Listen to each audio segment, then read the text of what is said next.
Finding Place, Placing Identity. I hope you all are enjoying the fabulous work. Right now we're going to start the panel discussion with some fabulous artists who operate in Richmond. Angelica de Jesus is an artist, researcher, and organizer working and loving in Richmond, Virginia. De Jesus is interested in unleashing our collective power towards healthcare justice using interdisciplinary and intersectional methodologies. She currently engages in public health research as a PREP, and is a scholar at the VCU Center of Health Disparities. De Jesus stays grounded in community-based action through organizing around RVA.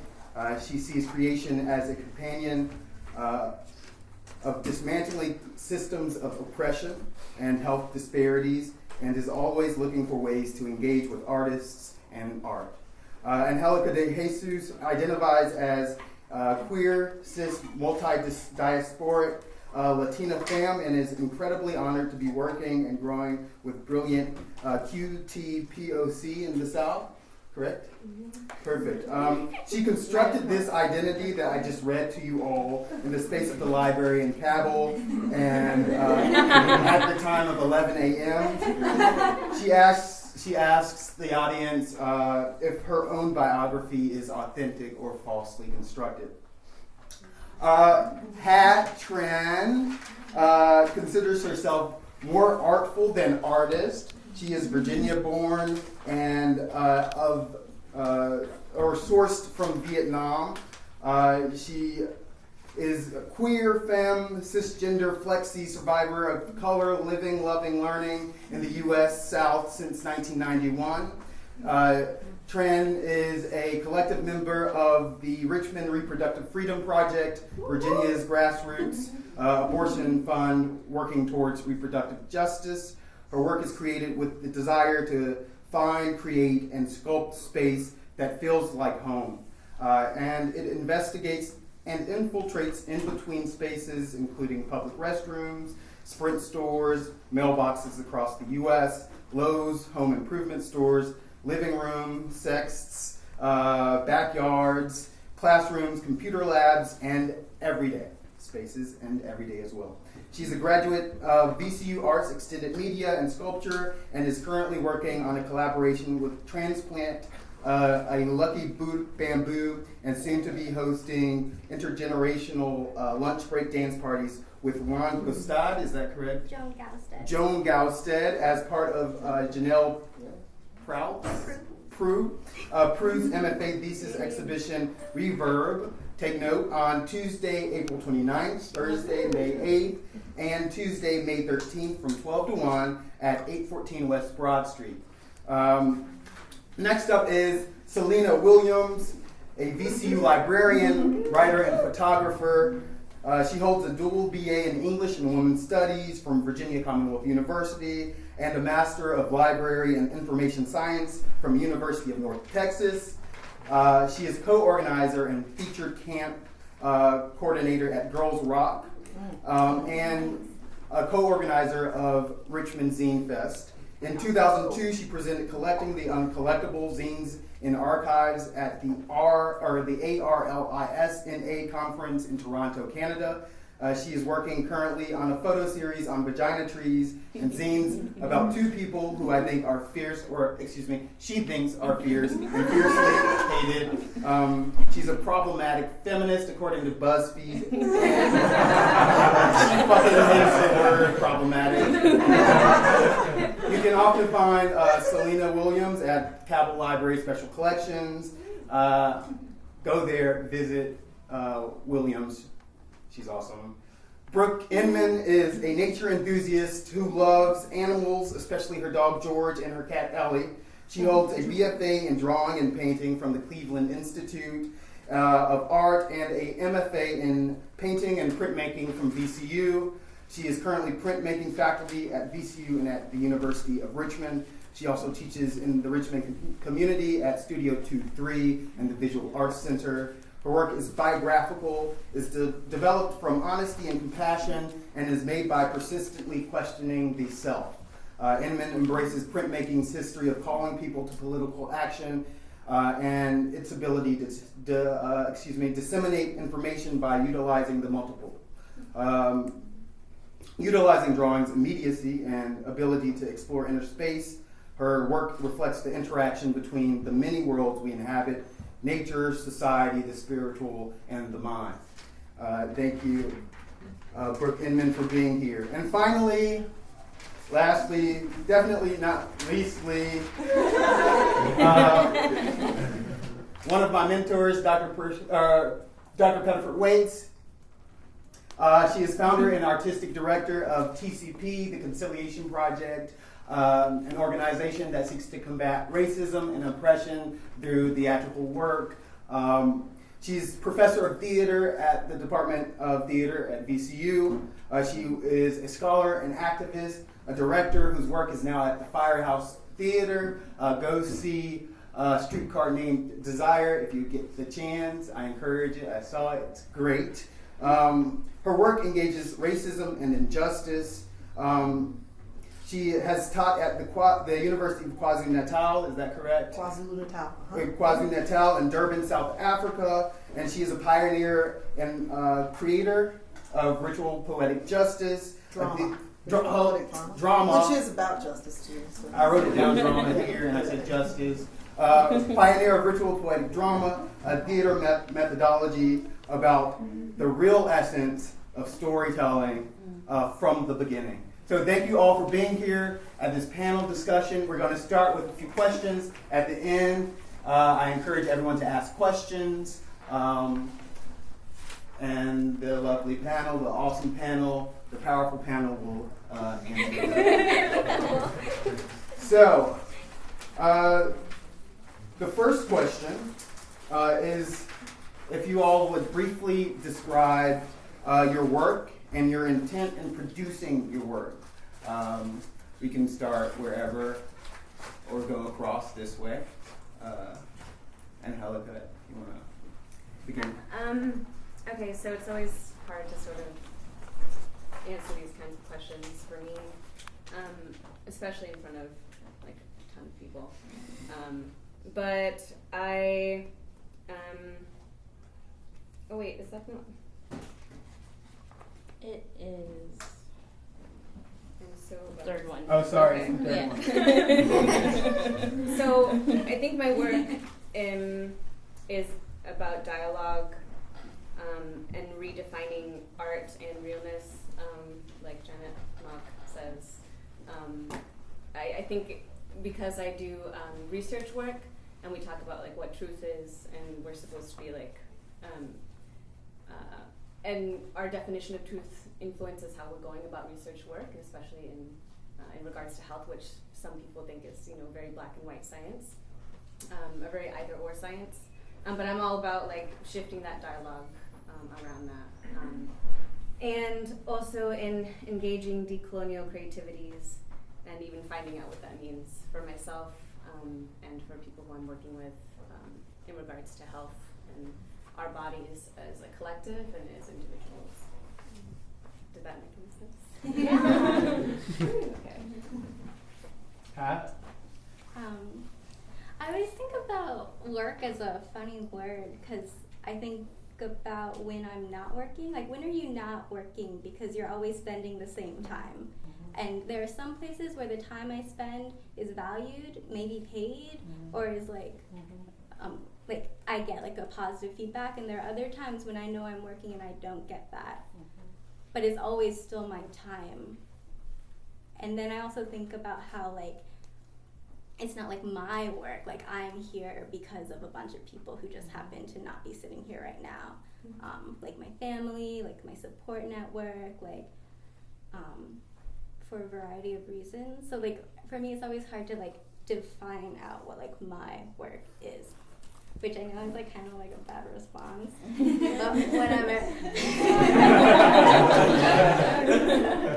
Yeah, it's like you're always working. It's just whether or not you feel like you want to bracket it out like that, or like when you think this is like productive work for you. I think is a more important question. I think I'm most productive when I feel like when I'm like feeling anything towards anything, because it's easy to be like apathetic or not connected, or like when I feel like in community with a person, a place, or a thing, like I feel like that's when like work becomes productive or powerful or interesting even.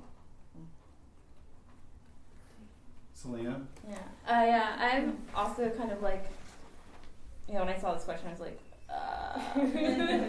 what work? Because there's like my work at the library, which is incredibly different from my work.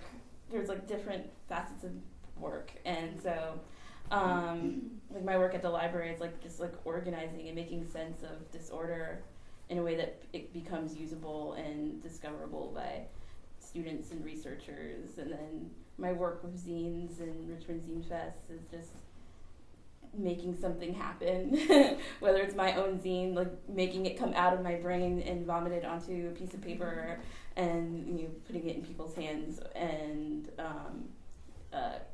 helping my friends organize this event where other people can share in their same vomit.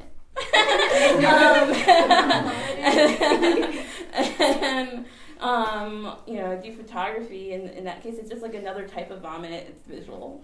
So yeah, my work is throw up, I guess. And my intent is just to get it out of my system, because when it's all just in me, I kind of go crazy. So that's my thoughts. So yeah. Yes. As cliche as it might sound, for me, my work is my life, art, and my life, the work I make.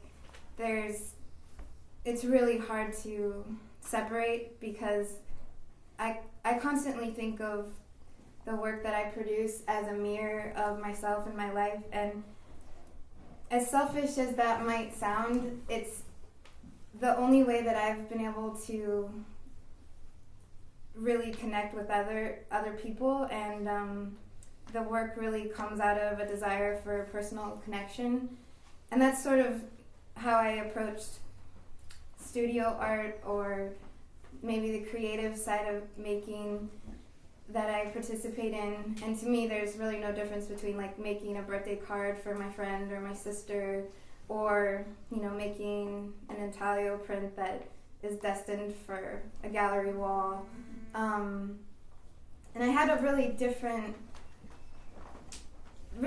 thought about being an artist than a lot of my peers in graduate school here at VCU. A lot of what I experienced was very gallery and career driven, and that's always kind of been in the back of, like, way back of my head, and I have to actually kind of remind myself, like, oh yeah, I should be like promoting myself and like trying to put my work out there, which is important sometimes, but I think in terms of the work that I make that I feel is successful is the work that communicates with people. And when people either write me an email or come up to me and say that they felt like they knew what I was talking about, or they didn't feel alone after seeing something I made, like that's really my goal. And then the other side of the work is teaching, and I'm really passionate about teaching. I think that I wasn't sure. I guess I went to graduate school thinking that I would maybe teach art, and having spent some time away from that, having a job or having to work, make money in a way that didn't fulfill me, was really eye-opening. So now I put a lot of energy into, being where I am now, teaching, and, I kind of think of it not so much as that I'm teaching my students to make work like me at all. Like, I don't want them to ever feel like I'm trying to have them, make the same things as I do, but I definitely feel like I teach from my studio practice. I like to make work with my students, like in the studio, and I just get really excited when I'm teaching certain techniques, it makes me more excited about the technique. So I'm like, oh, I want to do this too. So I try to really just treat the environment as a really encouraging, creative place where people can take risks and make work, and then like during critique time, then kind of step back and reflect on what we've done. So that's sort of a goal of mine as my work as a teacher.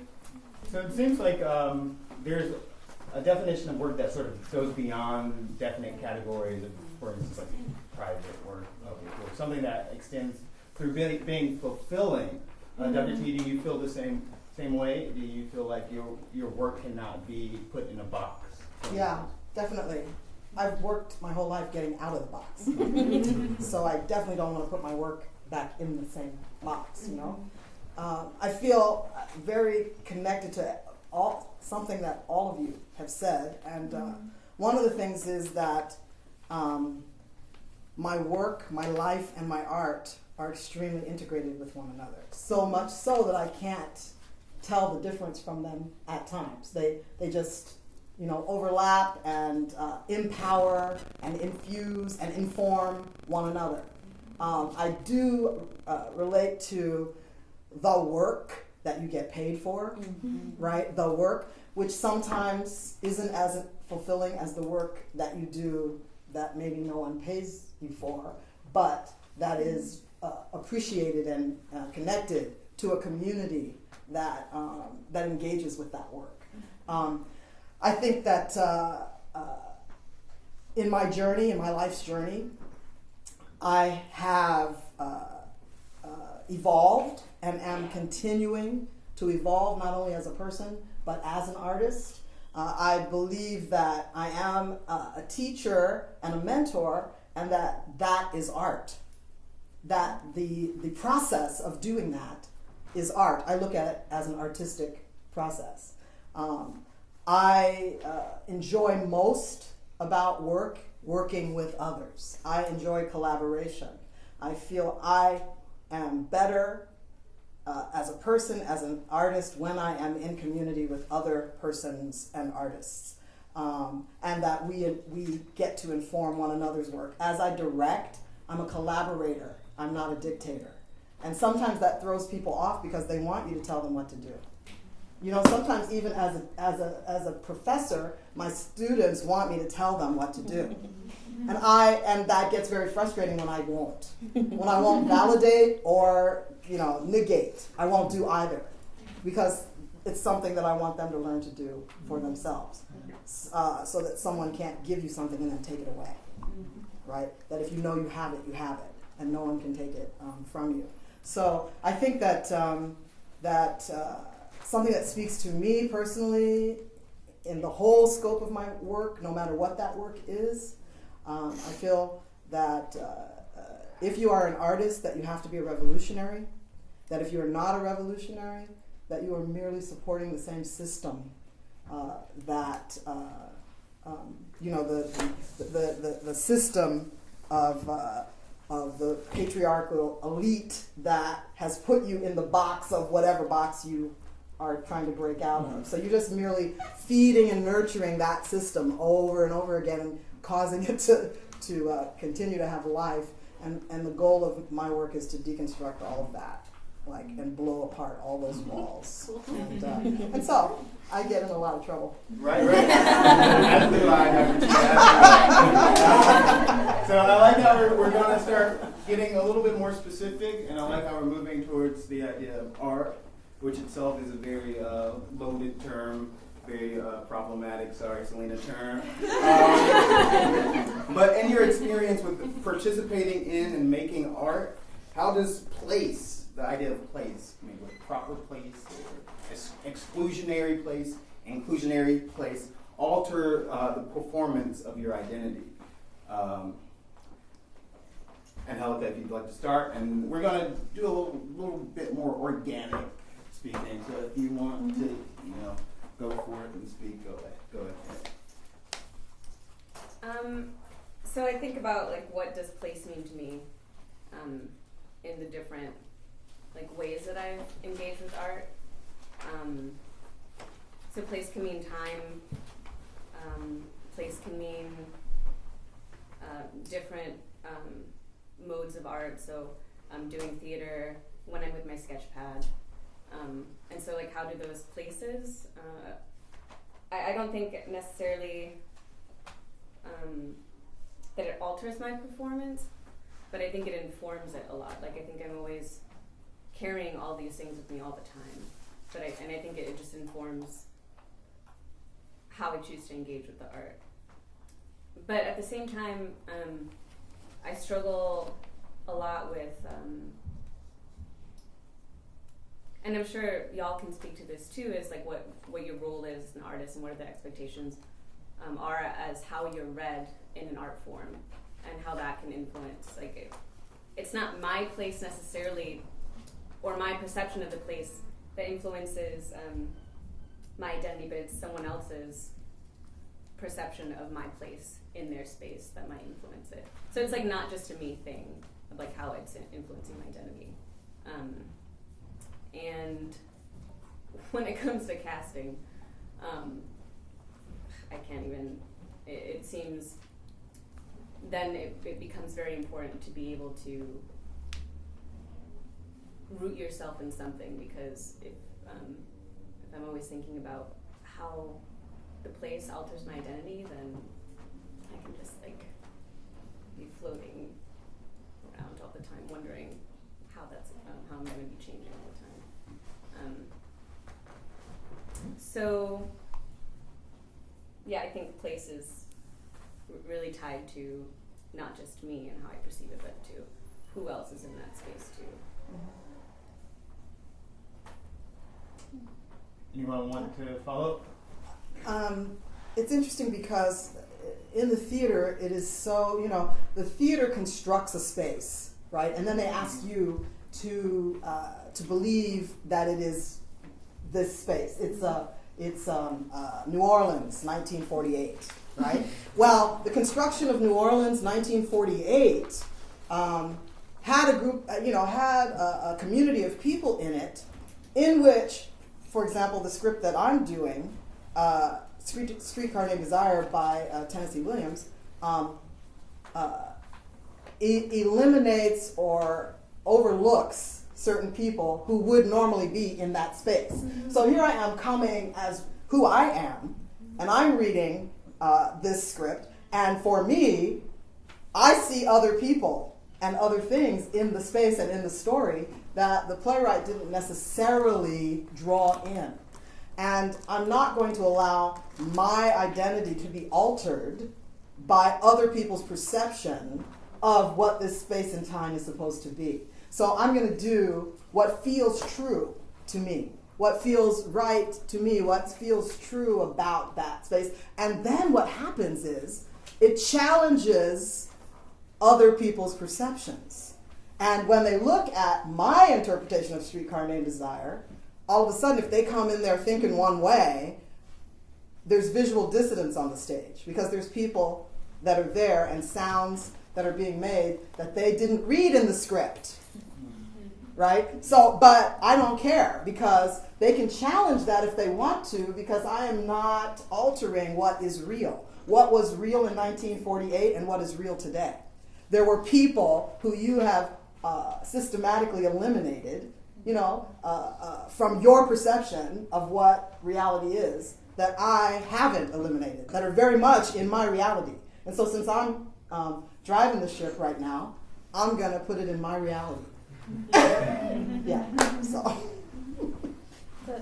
The part that I thought about that question more than place even was the performing, because I'm not an actor or a performance artist in that same regard, but so when I was like thinking about it, I was like, I don't know, growing up I was told by relatives, Celina's shy, Celina, you're shy, Celina. And so I performed to that end of like, when I was in settings with people, I was like, quiet, observant, and then it wasn't really until college, actually, when I tried performing, being more extroverted, like going to things and it was a performance interacting with people and getting involved with things, and and then realizing that wasn't really performance, that was me.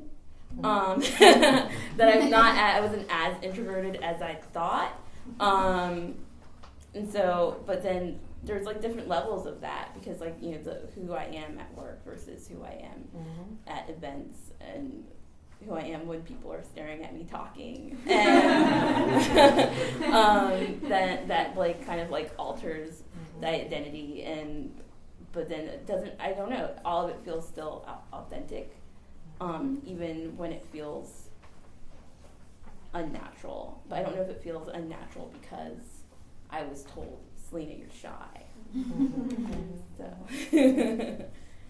Well, one thing I wrote down for that was, I've always been a chameleon, because I find myself, whoever I'm around, I try to relate to that person, and so I find myself like digging into parts of myself that I see in other people as like an attempt to connect with people, and I don't know if that's dysfunctional or not, but that's what I do.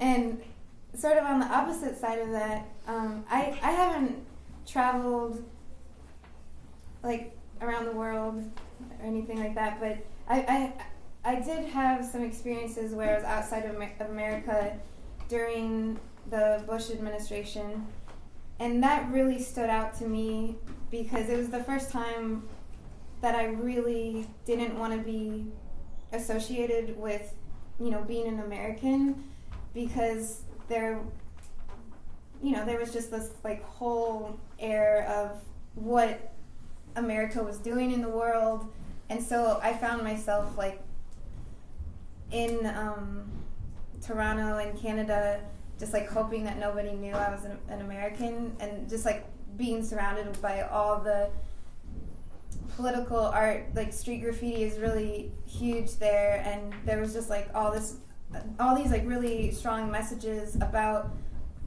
the war that made me think more about it when I was outside of my country than when I was inside of my country, because there it had become, like here it had just become so normal, and like I felt really complacent when I was home in terms of, who I was in the world. But like leaving that place really opened my eyes, and so that was a really huge moment for me. So those are kind of two separate ways I think I deal with place. I think also like your body is a place, or like some things that I feel about what you all are saying is that like just like you can construct a theatrical performance, you're like constructing your own identity, and this is like not anything new. Like there's like so much written about this, but that like if you feel it or you really will it, your body can be a site and a place that you're creating every day, and that like there's this fluidity between identity and place, and it's never completely fixated, or there are different kinds of place and there are different kinds of you and different parts of you that like just like commingle, and it just like changes all the time. And it was kind of, I like this question because it's a question that doesn't really have an answer, because you never know how you'll be until you're there, and you never know how you'll feel until you're feeling it sometimes, or like there's like so much unknown that happens as you're like interacting in the world, like being a human, like with the identities that you hold, that those aren't always fixated or changed based on how people read you, or changed based on how you're feeling. But then sometimes like you can like just hold like certain rocks to feel grounded, because like sometimes if you're trying to feel home in your body, you need something that feels steady and real, and you just have to make up what that is, like whatever that could be, like religion, or like whatever like belief or value system or political system, or like the people you know and love. Like any of that can be like the rock that like kind of like makes the form less like loosey-goosey. And so moving, we're going to talk about this sort of idea of religion and politics a little bit, and specifically in the sense of like ideology and discourse creation. The question is, have you experienced or helped circulate political ideology in your work? It's sort of tripartite. The question, why is it important to do so? And what political concerns do you address? Are there any sort of counter narratives or counter archives that you're producing? It's not attached to any one of these questions. The original question was, have you experienced or helped circulate political ideology in your work? I added on a little bit just now.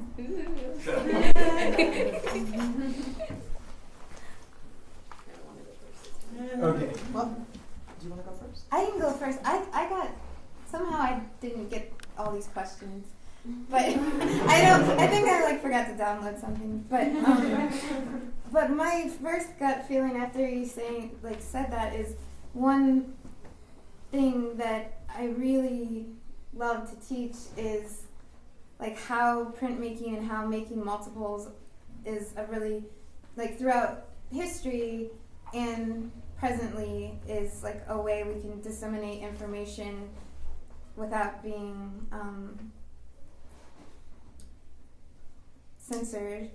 And I think we live in a culture where censorship, it feels we can express ourselves, but censorship still exists. And I think small press work, getting your ideas out into the world is so important. So that's something that I talk about a lot with my students, is how to disseminate your ideas, and have done lots of versions of projects.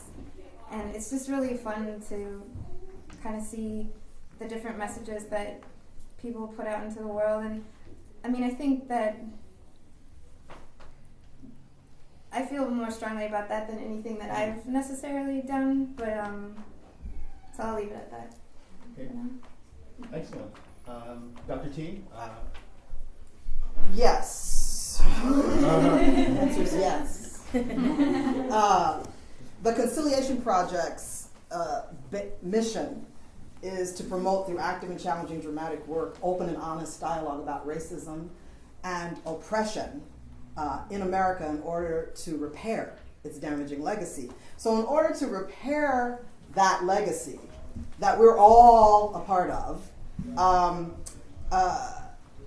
there has to be some truth-telling. And truth-telling is extremely political. There are ramifications to truth-telling. Truth-telling is dangerous. Everyone can say it's the truth or it's your truth, or it's your truth, and this is my truth, that kind of thing. The point being that our the historical legacy and construction of this country is based on falsehoods and lies, and that the perspectives of the people on whom those constructions are laid have not gotten to tell their truth. And when they tell their truth, it challenges the dominant narrative. And not only does it challenge it, it breaks it apart. And that shatters and shakes the very foundation of people's lives. When people find out that they've been lied to, there's a real sense of betrayal. And that betrayal does all kinds of things. Sometimes it makes people very angry and they just want to lash out. Sometimes it makes people change. Sometimes it doesn't. Sometimes it makes them dig in. Sometimes, so it does all kinds of things. And, so the foundation of the work is about uncovering stuff. Sankofa, going back and getting stuff that was lost, taken, stolen, or forgotten. And that's not only in a historical context, but it's also in a personal context, that we all have our own personal journeys as well. And part of the work is about that. And then the person themselves become a political instrument, of their own truth and their own story, and challenging the dominant narrative.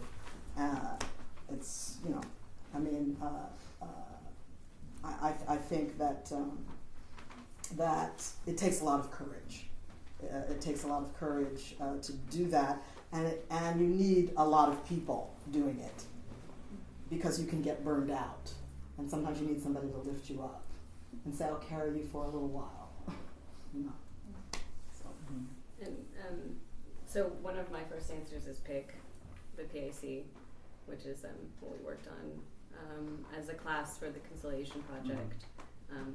Could you explain The prison industrial complex piece around its construction, how it manifests itself in the lives of people of color, and into how it feeds capitalistic stuff. Structures, yeah. I gotta stop saying stuff and things. So that was one of my first ways of engaging with work that was, I actually, and then that question comes up though, like that's work, and then there was my life before that in ways that it was political, or ways that it was, it circulated political ideology, and then so I think about how my life does, like anything that I do, whenever I go into a space, whether it was a lab or in talking with my parents, in being in community with people who have a fear around queerness or have a fear around, how I present my truth. I think I definitely engage in lots of different ways. And then with the piece though, have I helped circulate? I don't know. That's, I think, the question that's like, we can't answer by ourselves. And so, like, if we have, I don't know, benchmarks or something to see like what work we've been done, I think there are when we collectively like talk about that, but I don't know. It's a good question to keep asking ourselves, like, together. Are we, circulating? What are we circulating? Always looking at that too. Thank you. Anyone else? Anyone else want to say anything? Last night when I was like looking at these questions, I think I was like in a weird mood because I was like, no, I don't. Yeah, and then I was like, then as I was like thinking, I was like, I'm an idiot. That's a yeah. Because I asked myself, I was like, is not giving a fuck an ideology? And but then I was thinking about what my friend, and my friend, and he does these amazing events. Like if you ever get a chance to take in a haiku battle at Baliso once a month, you should do that.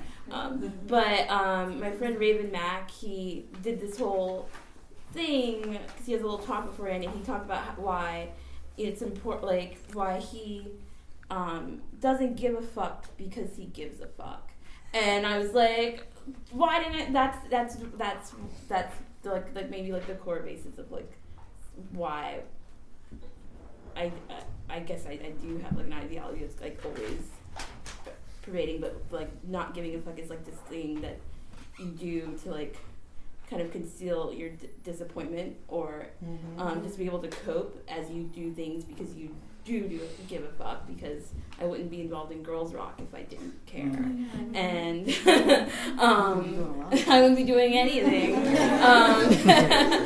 So like, and I mean in that, like, like I think my ideology is really tied up specifically with that organization and kind of filters out in other things that I do. Being a woman who didn't feel like I had a whole lot of like opportunity to do things because my family was poor, or I was just told that there was nothing available to me, and that I believe the lie that I should be quiet and shy, and so then when I'm involved with this group where we encourage girls to scream and pound away at drums and make noise, like that's so like hardcore and amazing. And so I think it's all wrapped up in that, and it comes out in zines where I say things and I share things that otherwise I would have kept silent about. So I think my ideology is like not being silent and encouraging others to not be silent. So Brooke and Celina, you mentioned zine production as very important in this pervasion of ideology, or even in your art production in general. How does zine production and print media bring about social revolution and political awareness, specifically as a medium of art. This is filtered to you too, but of course you all can chime in as well. Oh, ow.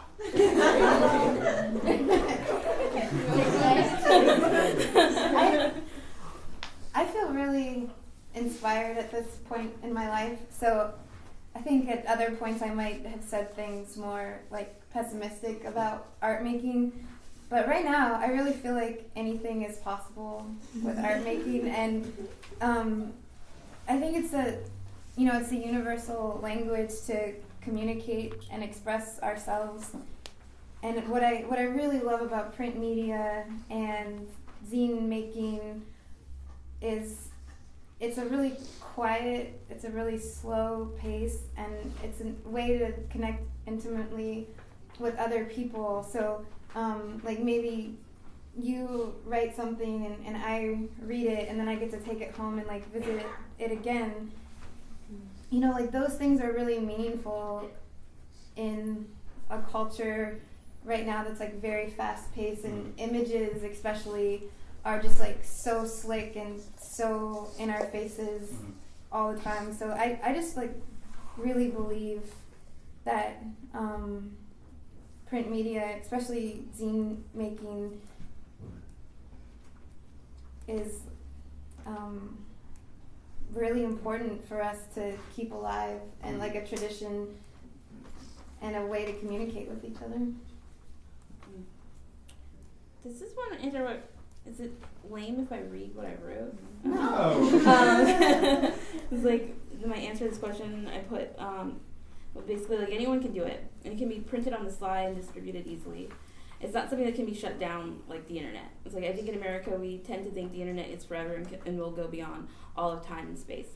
But we know this is not true, not only based on what activists in other countries have experienced, but also here in the U.S. where there is a barrier to the accessibility. Anyone can get their hands on paper and ink. We can make our own damn paper and ink. It's like we can't make the internet work if someone were to pull the proverbial plug on it. And it's like maybe this makes me sound like a conspiracy theorist. But print will always be more relevant than digital for me. And I was talking to someone earlier today about why I think zines are so important, and I guess like the act of like making and distributing, sharing zines. It's like it's far more like kind of like humbling and an honor when a friend has made and was only able to print 20 zines in there, like, I want you to have this. And you don't get that when you go to Barnes & Noble or go to Amazon, press a button, and say, send me this book. And I think that's why, like, it's always gonna be around. And another important question that, when I was talking to this person, they asked me why, like, young people are always seem to be at zine fairs, why it seems to be more young. Although I think it's more, you see a lot of older people who still produce zines, but I think the reason why it always will appeal to young people is because there's nothing that says, you can't make a zine, and there's no reason why you can't make a zine right now. Whereas we're always told, like, you have to wait till you grow up to do stuff, like, which is also really stupid. But like with a zine, like, no, there's no rules on that. So yeah. Excellent, thank you. I'm going to jump from print to performance. So Brooke, even Celina, you both sort of informed us that it's sort of a quiet, slow process, printing. And performance doesn't necessarily have to be that way. It actually contrasts printing in that it deals with the body as a vehicle or conduit of emoting, transferring information, of habitus, as you said, forming your identity. What role does performance then have in protest and expression of self, body, and identity against dominant narratives in our society, or even day-to-day political or social interactions? Does that make sense? Yeah. Yeah, okay. This is a little related to a previous question you asked, but like when you talk about whether or not the work we do is political or involves political concerns, I think that neutrality is a myth and also a privilege. So it's not real. Everything that you do is in the context of something larger, which is the political world we live in. So you're not doing any empty gestures. It means something whether or not you want to think about it. So then when you decide to like own your body in a performance and like go through those actions, you're creating your own story, you're creating your own narrative, and then it's also a privilege to assume that if you're silent, your narrative will be told the way that it actually happened. Or it's a privilege to think that your truth will carry on if you don't do it yourself. And so performance is important because it's literally you owning your own body in a world that is dictating what you are or how you are. And then there's this like that famous or Neil Hurston quote, if you're silent about your pain, they'll kill you and tell you that you enjoyed it. It's true, like we have to own our stories, like via print, via body, like even when we're like ingesting digital media, your brain works that every memory you make is a literal like structure building in your brain that's like sculpture, and that's like something that you're carrying in your body as you continue. So it's like your body is an important site where like literal physical things are happening and are not like differentiated from like emotional, mental, the things that you can't necessarily touch. And then when you're owning all of those different ways of gaining knowledge and sharing it, then you can really address like who you are in the world and how you want to be represented, and that's a political thing to be able to say who you are the way that you want to be said. That was good. I was thinking about that question. I was thinking. I like that. What she said. We're all in agreement with that. Yeah. Summarizes our views. You know, performance. Making a sculpture. Performance is real. It's live. It's in the space. It's in your face. It's that you are challenged as the person. You can't. Depending upon the type of performance, you can't always be voyeuristic in a performance. You must be involved in a performance, particularly if the performer chooses to include you. You know, that you can pretend that you're not participating or not involved, but inside your blood pressure is going up. So there's involvement whether or not you want there to be or not. You know, like don't come over here, don't come over here, whatever. Something is happening even if you want to disappear. And so there's something about performance, live performance, that is unlike print or visual, media. Not that also can't elicit visceral responses from people. It does for me all the time. But there's something about performance that makes us have to connect one with the other in a human way. Yeah. I would love to add to that if that's okay. I have this idea that performance, in the way that also that you're describing it too, it may reach less people, but it's so effective that you can really get a message across. And I prefer with my work to use the word either presentation or happening rather than performance, because I don't feel like I'm a performer, but that I'm like presenting information or however. I mean, I've done these weird presentations before, but yeah, I think that you can't deny when someone is in front of you and you're listening to them and it's live in the same way. Like, you can't just walk by it and ignore it. Mm-hmm. You know, it's going to affect you. Mm-hmm. Okay, thank you. So for the sake of time, we're going to ask one more question, and then we can open up for questions from the audience if you'd like. And I'm actually going to wrap two questions into one. How does art have the potential to generate new stages and scripts of categories of identity? And how can it create a place for building interdependence, breaking barriers, and unpacking reductive generalizations of identity? Oh my God, you're asking for peace. You're asking for Okay, let me simplify.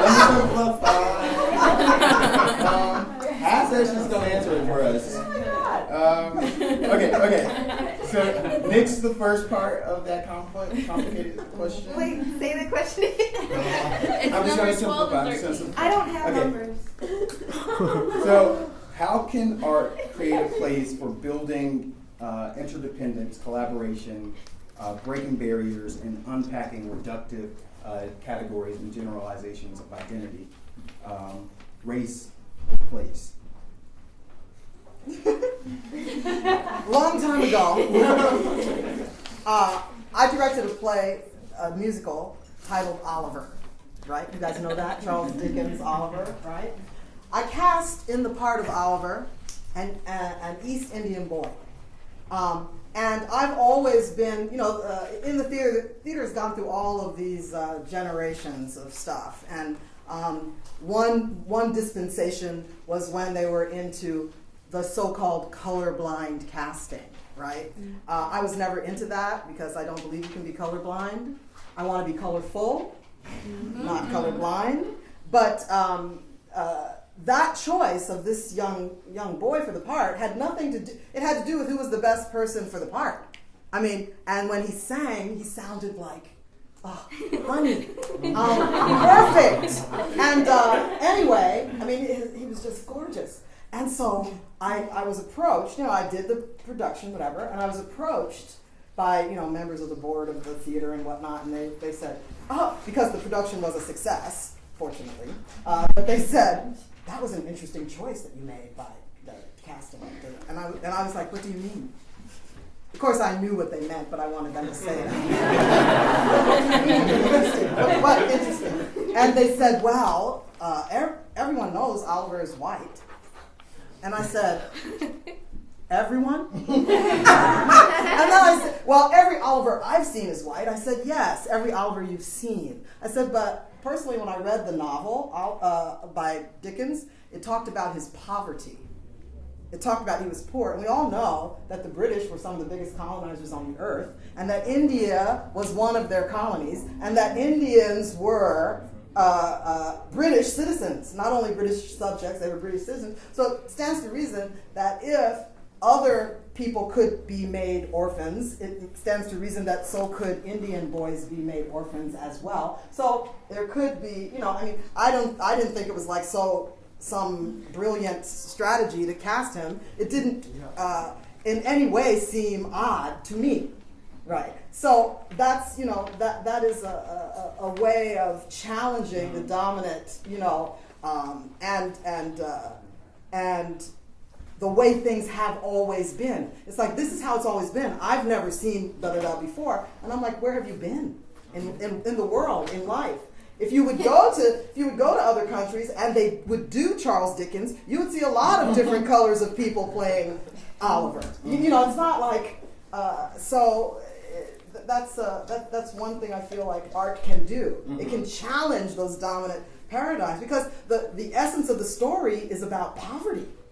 It's about poverty, mm-hmm. and has no color. There's poverty all over the place.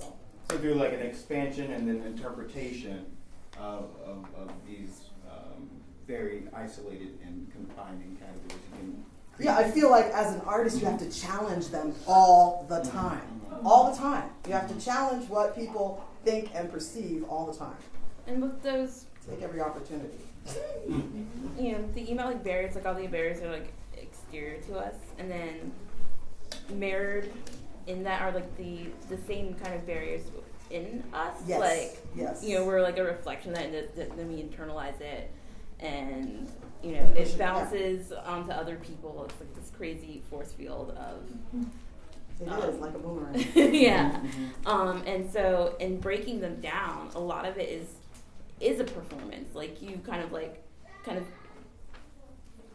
fake it until it kind of breaks against something and it shatters. Like when I think of like Girls Rock, you know, a lot of us organizers, we are just like regular people, you know, who are dealing with barriers in our real lives and the same insecurities that we are trying to dismantle in young people until it's real, until there's a generation of young people who don't have to have the same fucked up ideas that we were raised with. Yeah. And that's like it's inspiring, and all of us go into tears by the end of the week because we're just like, oh my God, they get it, and they get it so much better than us, and they just take it even further.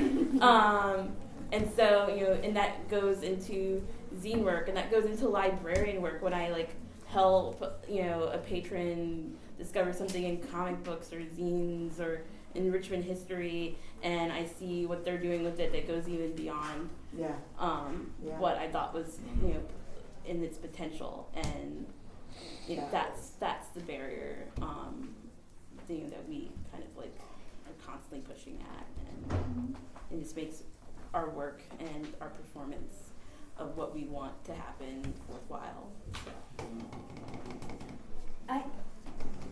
I totally agree with you guys, and what I wrote down is our job as artists is to do something totally new, different, and extreme that breaks the traditions that our world is, you know, stuck in.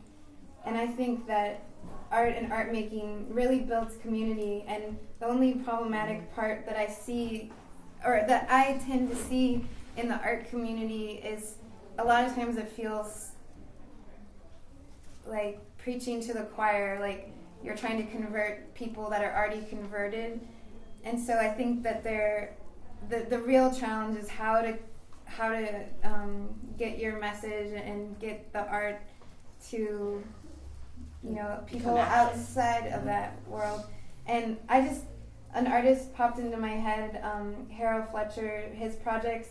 I think he's a really good example of an artist who works to break down the boundaries of high art and fine art, and to relate to and work with the communities that, like, when he is asked to do a show, he'll go and, you know, seek out some way, like, how can I work with the community there, and not the art community, not the museum, but the actual people who live there. Yeah. So you sort of break the restricted field of production and cultural production. I just want to say one thing about the phrase "preaching to the choir." I say, because I hear that all the time. You know, the people who are coming to see this work are already, you know, progressive, or their thinking is different, blah, blah, blah, blah. And I say to that, then why isn't the fucking choir singing? If they're the choir, how come they're not singing? Because if they were singing, there'd be a whole bunch more of us out here than just, you know what I'm saying? So I don't always buy into preaching. The choir needs to start singing. And so that's why I keep preaching to the choir. Preach, Doctor. Anyone else? Angelica? Yeah. So Dean Spade has this thing called Impossibility Now, and it's essentially this. It's really talking about survival of queer and trans folks, who, when we're talking about like the limited spaces that people are in, and how those limitations play out as like violence and like for real like death in like a lot of situations for people. And so because they're you know, you can't exist. You're not possible. You can't do this and this and this and this and this.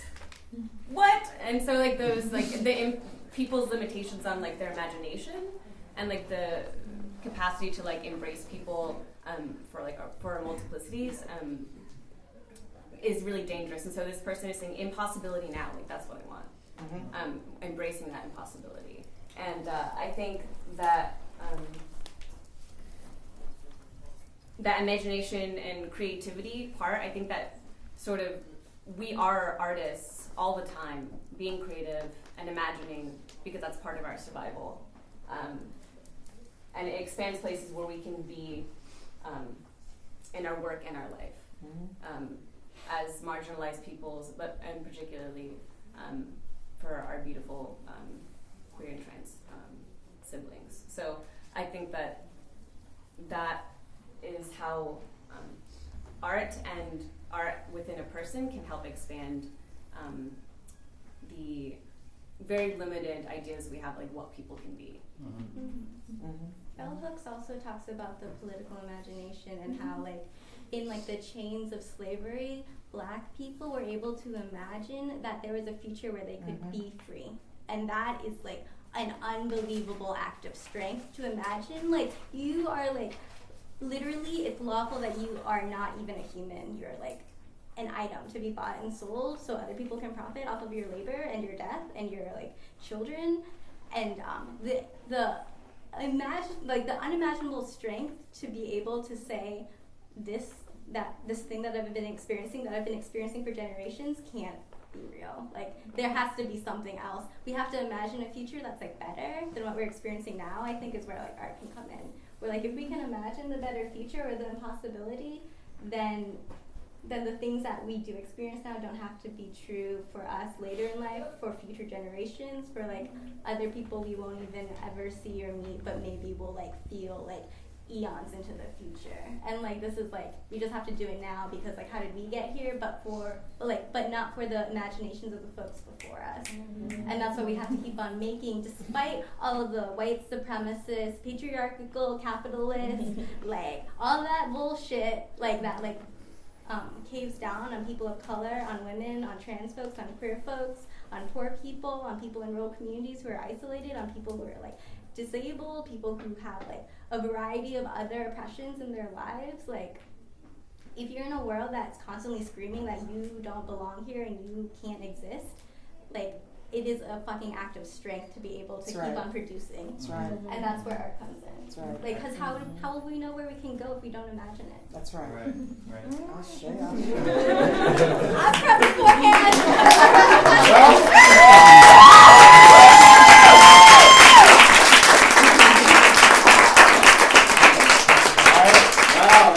I've got goosebumps from such a great panel discussion as well. We're going to wrap up. You guys have been a great audience, silent. Well, Emma, what do you think we should do? Alright, Gabby Nam right here, is gonna do a performance for us out back. Should we do a question? Does anyone have any questions that they want to ask? Should we do like maybe a short, like 3-4 questions? If anyone has questions, otherwise we can continue the show. Questions, anyone? Yeah. That was a lot to take in. Yeah. All right. Fuck it, I got a question. So you lived in South Africa, right? Yes, for 5 months. I was there for 5 months. Oh, okay. Yeah, I didn't live there. Okay. I was a visiting professor at UKZN. All right, sweet. So since you're like, I would say the eldest in this room, yes, I'm not really trying to call you out. Okay. I'm a mother and a grandmother. Okay. Wow.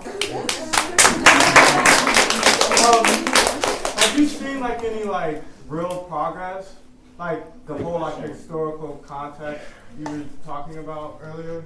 Have you seen like progress from like when you were my age to like now? It's very interesting that you should ask that question. Right now we're working on a piece TCP's working on a piece that we're going to be doing tomorrow night at the Moulton Museum in Farmville. I don't know if you guys know about that museum, but it's where the students organized a strike. When the Brown versus the Board of Education decision came down, Virginia decided rather than to integrate, they were going to close their schools. They're public schools. The public schools. Yeah.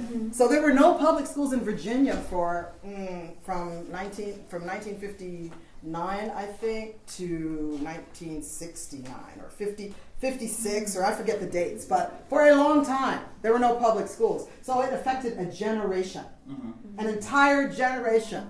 It affected, and so we're doing this play right now. So it's causing me to revisit. Now that was Brown v. Board came down in the year I was born. So it affected my life, seriously. Now, we're doing this piece right now, and we're looking back, and I'm looking now at the very erosions of civil rights legislation that people fought, bled, and died for, that have been currently happening in the Supreme Court, right? The court that is there now, has gutted the Voting Rights Act, has, just bit by bit, they are dismantling the work. And I'm looking, today I heard on the radio just coming here that integration in the public school system was a failure. Like, looking at it, we're in 2014 now, that if you poll people nationwide, 1 in every 3 or 4 black people will say they go to school with black people. Right? So, effectively, it was a failure. So, we still effectively have a separate and not equal school system. And that's how many years since, that, almost 60 years since that, that legislation. So I can't say that there's been none. I can see, I'm sitting here with you at Virginia Commonwealth University, which, by the way, would not have been happening in the year of my birth. It would not have been happening. This was a segregated school. The medical school was a segregated. Black people couldn't even go to that institution there, and they were used as experimental. Experimented on them, medical experimentation, which this university, by association, participated in. So I can't say there hasn't been progress. There has, but we have to be very careful about letting up. Taking our foot off of the gas and coasting, because we can't afford to. Because if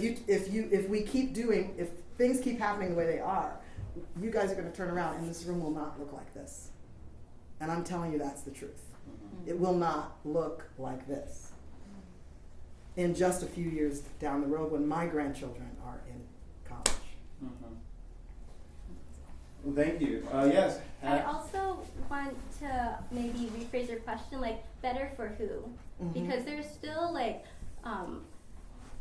trans people of color who are illegal just walking on the streets, who are arrested for carrying condoms to be sex workers and sent to jail. There are still people who are not citizens, who are being ripped from their families and deported to countries they had never seen in their lifetime. Like, it's better for some people because there are intersections of identities. So if you had the privilege of being able to be from a middle class family and were able to live in a school district that was relatively well funded because schools are funded by real estate tax, then maybe it's better for you. But there's still folks there where living is fucking hell, and it has been hell. And people who are incarcerated, that is the new slavery happening right now.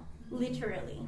Slavery never left, it became the prison industrial complex. That's right. So when we talk about better, there are folks there who are still have not seen the light of freedom, and we need to think about them and how to lift those folks up before we think about better for the top of the top. Or the middle, even. Was there any other questions? Any other? There's a lot of work to do. There's so much work. You guys, thank you so much. This is excellent. I want one more round of applause for our awesome Thank you, everyone. If you have more questions, we wrote up a ton of answers. Questions, not answers. We wrote up a ton of questions. So if you have any questions, feel free to ask any one of our members of the panel. Thank you again so much. Wait. Yes? Can you wait for a second? I need to get something. I don't know. Thank you so much. Thank you. Oh, thank you so much. Thank you. Thank you.